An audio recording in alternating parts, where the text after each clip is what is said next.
Nonprofit work, especially in 2026, isn't easy. But the good news is you do not have to figure it out all alone. You're invited to join me and hundreds of other change makers at Bloomerang's annual conference, GiveCon, coming up May 17th through 20th. And trust me, this is the place to be if you want to sharpen your fundraising and communication skills. I'll be there leading a session called From Passive Posts to Powerful Campaigns, Social Media That Drives Donations. If you've been wanting to turn your content into real conversion, you're going to love this one. But here's the part you don't want to miss.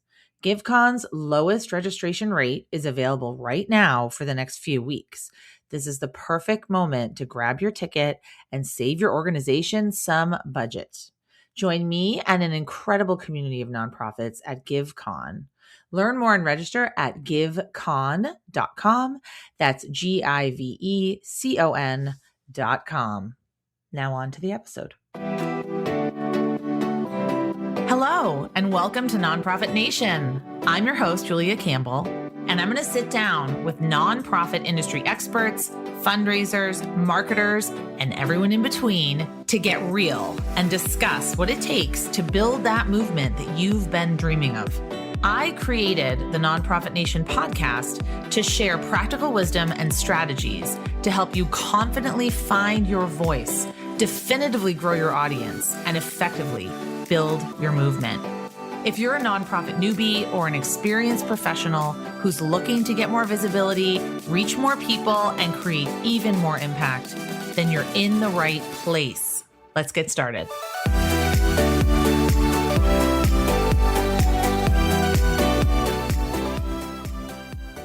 Hello, this is Nonprofit Nation. Your host, Julia Campbell here. So happy to be with you wherever you're listening today, in your car, in your earbuds.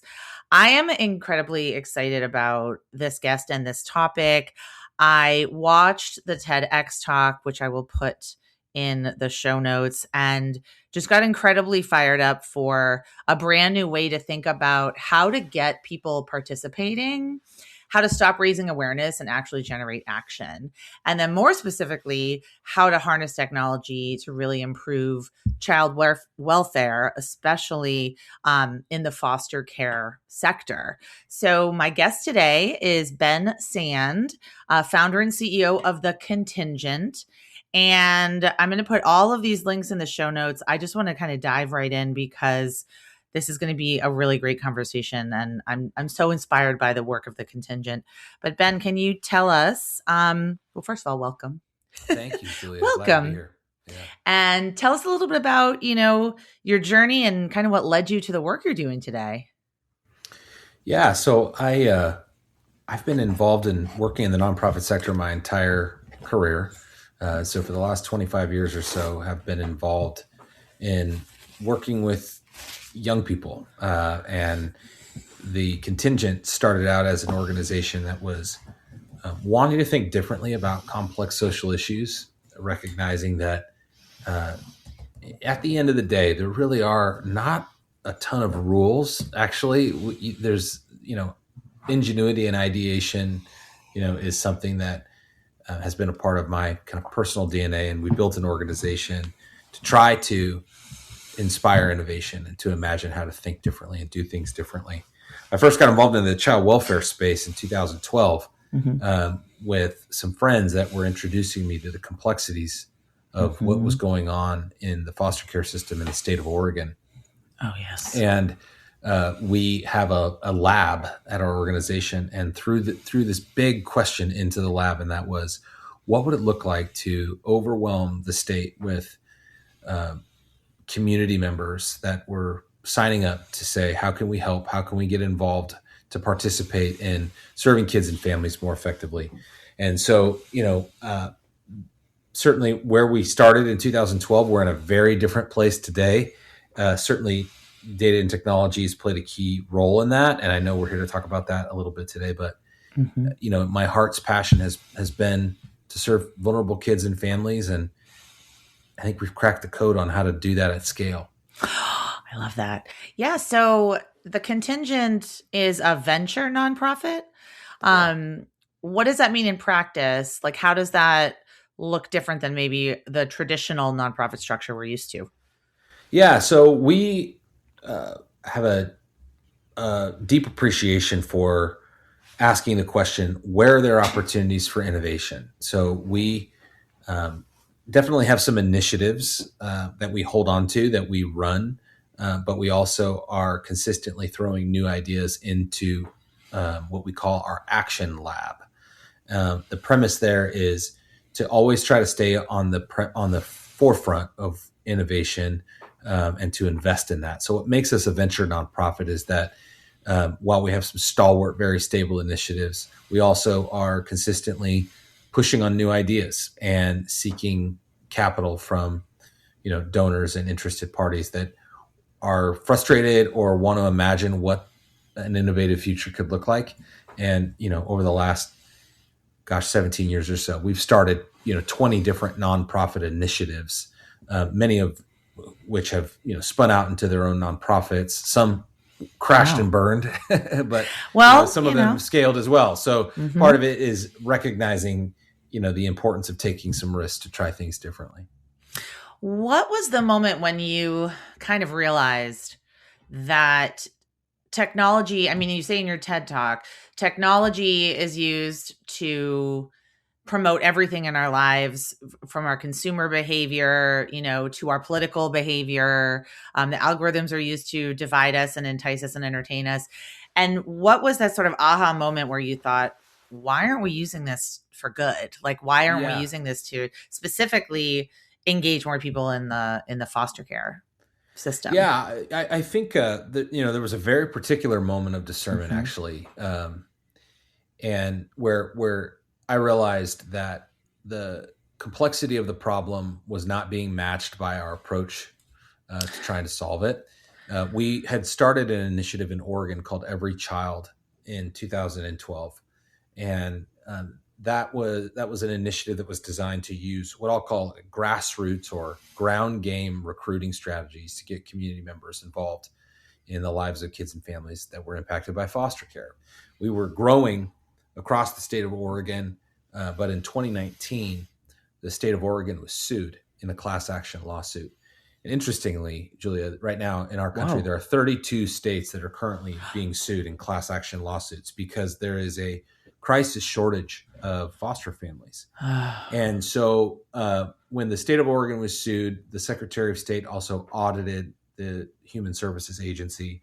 That's when the state of Oregon called and asked if we would be willing to take over the responsibility for foster family recruitment for the whole state. Wow. And that was the moment, I think, for me where there was like an ethical dilemma that was presented. On the one hand, how do you say Yes. no when you're being asked to cement a public-private partnership in the state where you live, and you're deeply vested Hmm. in improving outcomes for kids? On the other side of that, it's how do you say yes if you don't actually believe that you have a solution that can meet the need? Yeah. And in this case, we were being asked to kind of hold the lightning rod by submitting our data every month to the Secretary of State and to the governor's office.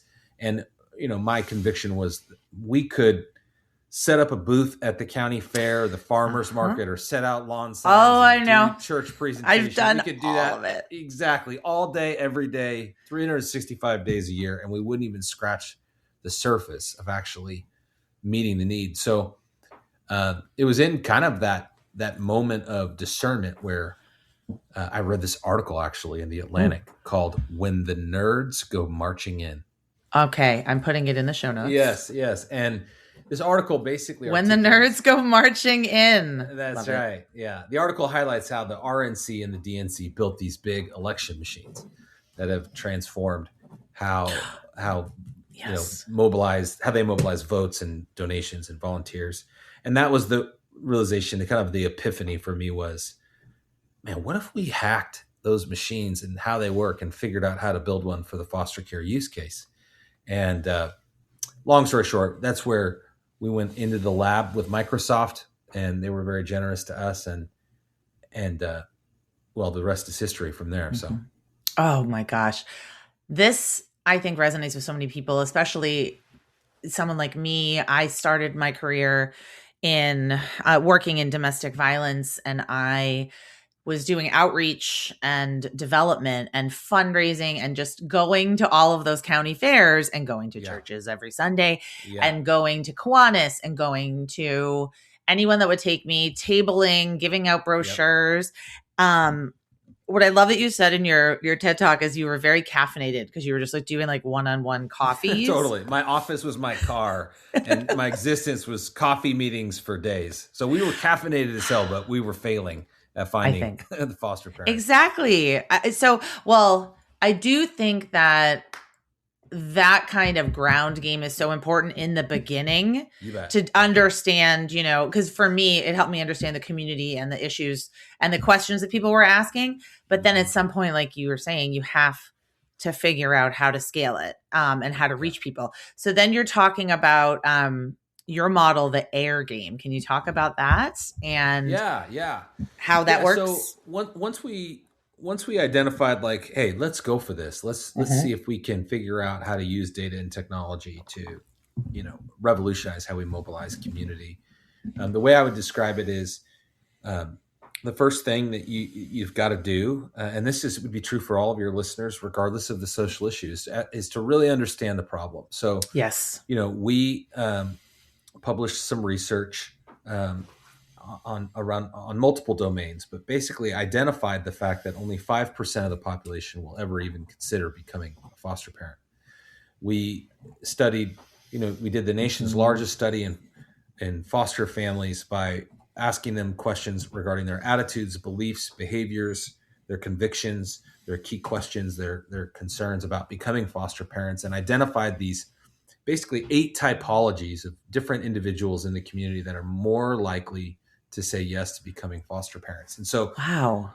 So using like brain science. It's absolutely, it's brain science, understanding psychographics, and trying to speak the language to people that are more predisposed to say yes. Yes. So it's trying to understand what makes a successful foster parent, who's likely to say yes, and then understanding where are we needing homes. And we conducted this gap analysis to understand where are kids being removed from their parents, where are they being placed after they're being placed into foster care, and what kinds of homes do we need.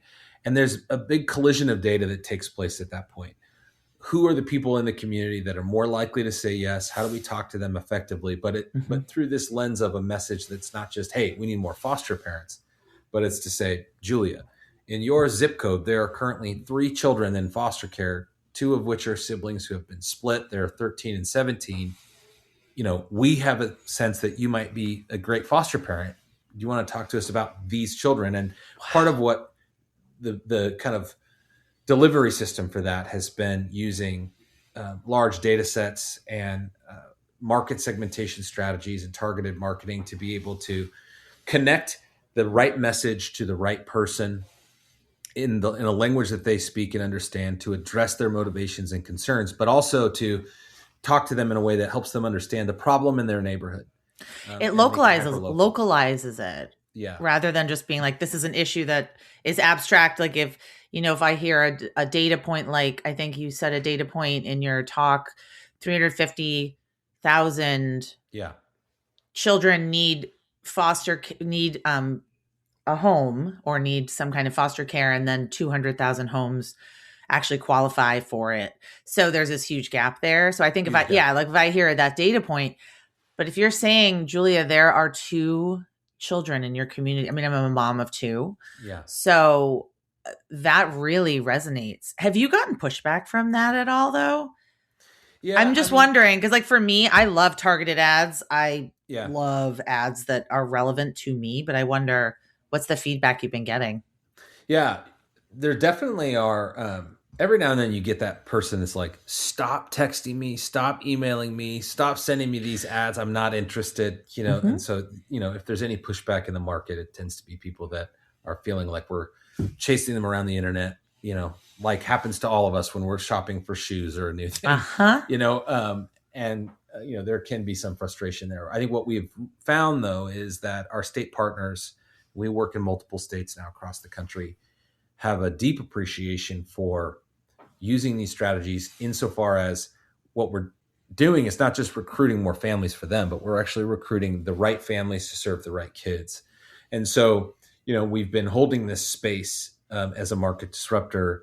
And in the end, the results kind of speak for themselves. And so we've seen this increased appetite for this kind of approach and this kind of strategy, recognizing that the situation is so dire.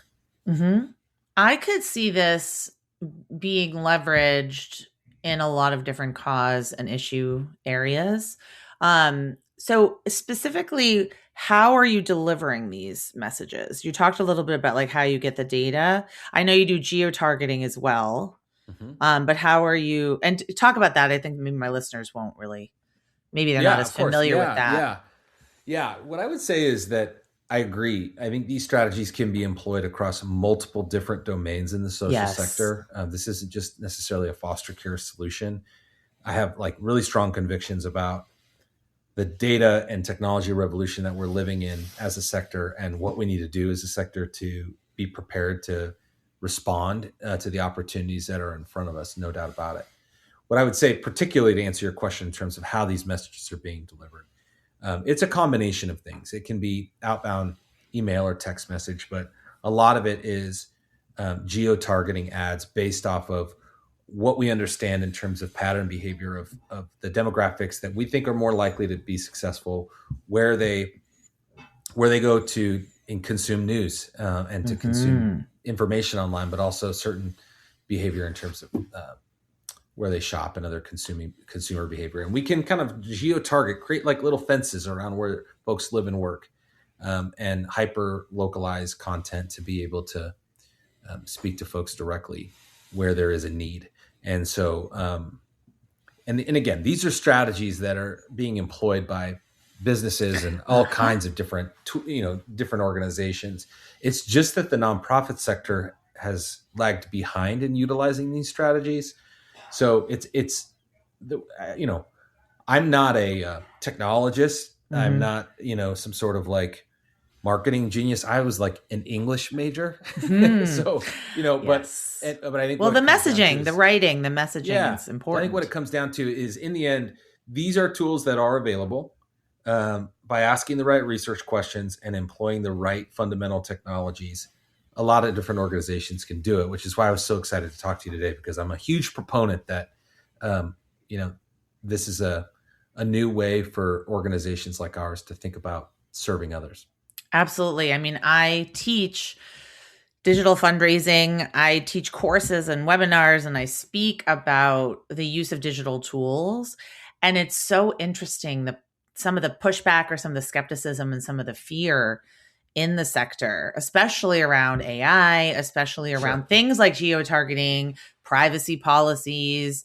Why do you think we're just, what is your advice, I guess, to someone listening? I think my listeners are pretty on board. I would say that my listeners are very open-minded, but they might be getting obstacles and challenges from their board or from their supervisor. Like, how would you encourage them to speak about this? Yeah, I would say that, it's fundamentally important to start at the board level and to start at the executive level to make sure that you're asking the right security questions. We've got all kinds of different policies and different security protocols. And when you do get involved in this kind of work, there are some upfront costs that are significant. And part of what we, have determined to do, whether that's with our cybersecurity policies or even AI policies, et cetera, is to have a very transparent conversation on the front end. And so, there's some really great work that's happened out of Microsoft, and all kinds of different AI policies or cybersecurity policies, data policies that can seem a little too white paperish. But Right. when you start fronting those things with this strategic conversation that says we want to be able to mobilize people and resources at a new level of effectiveness, these tools are available to us. How do we fundamentally wrap ourselves around the ethics of them and our own security policies, and how do we analyze even our technical abilities on the front end? And so this is, I think, for those folks that are concerned about those conversations, my encouragement is to have them head on and to recognize that um, people make decisions differently now. And Mm-hmm. I think there's ethics questions around how it's done, but ultimately, when considering where the world is headed and how people make decisions, I would ask: is it? There's also an ethical question of not considering employing these tools and strategies because you know, Mm-hmm. quite frankly, people we need more people to get involved, and this is a far and away more effective way to do it. So something you said in the TED talk that really resonated with me was the problem is not awareness. Oh my gosh, I talk about this all the time. Yeah. The problem is that you have never been asked to participate. Yeah. And was so interesting. Giving Tuesday, Data Commons, they published a study that found that like $15 billion is being left on the table for very specific reasons. And one of those reasons is we're not asking everyone to give. Yeah. We're not involving everyone. We're not asking everyone to participate. And can you talk more about that? Like, how can we escape this hamster wheel of we think we've got to raise awareness, but Yeah. actually inviting people in? Yeah. Yeah. Our learning has been that, especially when making such a big ask, which is to consider families to become foster parents, if 5% of the population will ever even consider it, less than 1% of the population will ever do it. So you're looking for a needle in a field of haystacks. Yep. And so what we are trying to do in our approach is to create an engagement continuum that says, hey, thanks for clicking on this ad, or thanks for coming to this website. Hey, if you can't be a foster parent, that's okay. A lot of people are not going to be able to do that.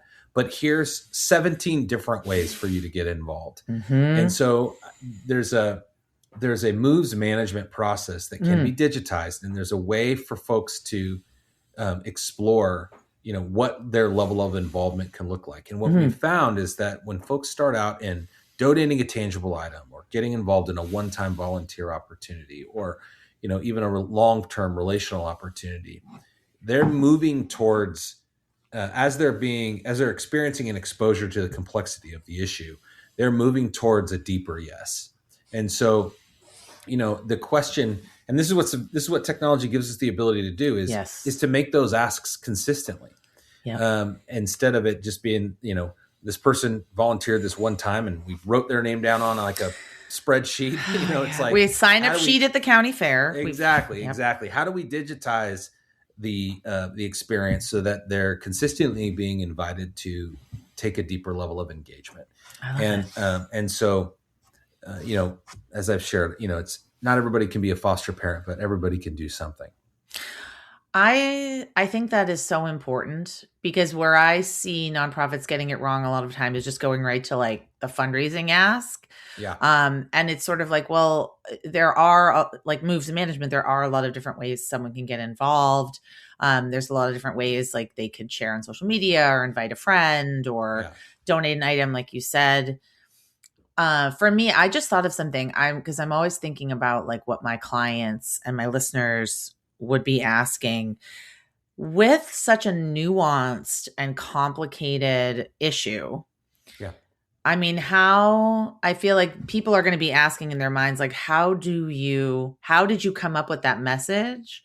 And you're constantly iterating it? And like, how would you recommend if someone say, I'm thinking of when I worked at the domestic violence shelter, we really wanted volunteers to answer the hotline.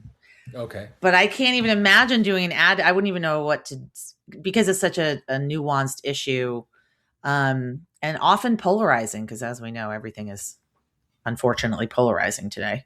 Yeah. So this is where I think the nonprofit sector actually has a distinct advantage. Yes. And that is when you get a high fidelity volunteer that's engaged, or when you have people that are there, these people are motivated by certain things. And I think where it starts is by listening to the people that have already said yes. What drove them? What motivated them to get involved? And what we know is that those people represent, as I've shared earlier, we'll call them personas or typologies there are some people that are more likely to get involved in serving folks that are impacted by domestic violence. And so understanding who are those that have said yes, what drove their involvement, what were their key motivations. And instead of just saying like, we need help, the premise of what's available in some of the tools that we can use now is to speak directly to people in the first person and say, have you ever thought this? Are you motivated by this? Is this an issue that concerns you? And to speak to them in the first person, and to really listen to the people that are already engaged and begin to run A/B tests. And so it's not going to work every out of the gate. Every ad, every message is not necessarily going to directly appeal, but because we can create lookalike audiences on a lot of these platforms and a lot of these tools that are basically increasing the likelihood that the message is going to get in front of the right people. Yes. Part of what we need to do on the front end is ask, who are the people that are currently saying yes? What motivates them? And then you can increase the likelihood that your message is going to talk to more people that are motivated by the same kinds of things that your, well, let's call it your base is currently motivated by. And so, that's where it's trial and error, and there is a science to understanding, how we are effectively talking to people that are more likely to get involved in, regardless of whatever the issue is. So for us, it's foster parenting, but I think that it can translate to a lot of different domains. So what's next for the contingent? You said you're scaling into other states. So like, what's next? Yeah. So we since we've rolled out this solution in Oregon, we've seen record results. And so in the last couple of years, we've taken over the responsibility for foster family recruitment for the entire state of Arkansas and the state of Tennessee. Wow. And just completed our first kind of wave of national expansion. In our country right now, there's a really inspiring conversation happening about how we solve this problem. And so the contingent's preparing to expand to the next kind of wave of different jurisdictions. And we're in that discernment period right now. And, it's one of those kind of for such a time as this moments. And I have no problem getting out of bed in the morning and imagining, how we can use some of these tools to serve more jurisdictions and ultimately more kids that are being impacted by foster care. I think it's very interesting because people, there's people that question the validity of the nonprofit sector. They think, well, why can't government just do it? Or, what do my taxes pay for? I'm not going to donate. And just knowing that government, really has failed on this issue, like so epically. Taking over the entirety of 3 different states. I think it's inspiring to see the sector step up in that way. But do you feel like this is a trend? Like, do you think that the local governments maybe can't shift as fast or be as innovative because of bureaucracy? I'm not sure. Like, what's holding them back? To me, what poises our sector so uniquely is, I would say our currency and the currency that we depend upon is more than money or anything else is trust. Yes. And ultimately, I think what's happened is a lot of governments have broken trust with the community, and that's for a myriad of reasons, and it certainly depends on the social issue that we're talking about. But in the case of child welfare, there's a lot of folks in the community that are concerned about surveillance or overreach or the level of effectiveness. And what makes foster care unique is that at the end, what the government needs to solve this challenge is they need community members or neighbors to say yes to care for their neighbors. And I think the government struggles in making that ask. I think there's a lot of people that are concerned about the government being the primary liaison into their lives. And that's not just a foster care issue. I think that's true in a lot of different issues. And so, I have a huge amount of respect for people that choose to work, for local government, state government, recognizing that governments do have a role. Oftentimes those are kind of liability-minded, bureaucratically organized organizations. And our sector has an opportunity to step into those relationships and and to be positively disruptive by innovating in that space. And so if there ever was a time for our sector to get organized around the right fundamentals regarding technology, it's now, because I think that state governments are not built to talk to the populace in a way that increases the empathy quotient and involvement. And it's going to require private innovation for us to get it done. Wow. Well, let's talk about AI and maybe some of your favorite tools. Like, how have AI tools, digital tools, specifically improved maybe efficiency in your Yeah. work, other than maybe Yeah, marketing? But we can talk about absolutely. marketing too. Yeah, Julia, this is like my hobby horse topic. For those of you Yes. that are listening, just to be clear, when we first started on this journey, we were running like a zombie technology system where the CRM didn't connect to the donor management Right. system, and it didn't connect to the data storage solution. And one of the things that I've tried, I've kind of been on the stump, is to encourage organizations to really consider the fundamental first step, which is your tech stack aligned? Does your CRM connect to how you store data, Mm-hmm. connect to your visualization tools, connect to other forms of tools that could be automated? And it always starts with the cornerstone is your CRM. So we're a Microsoft shop. Obviously, I'm a huge fan of the tools that we've been able to develop with Microsoft.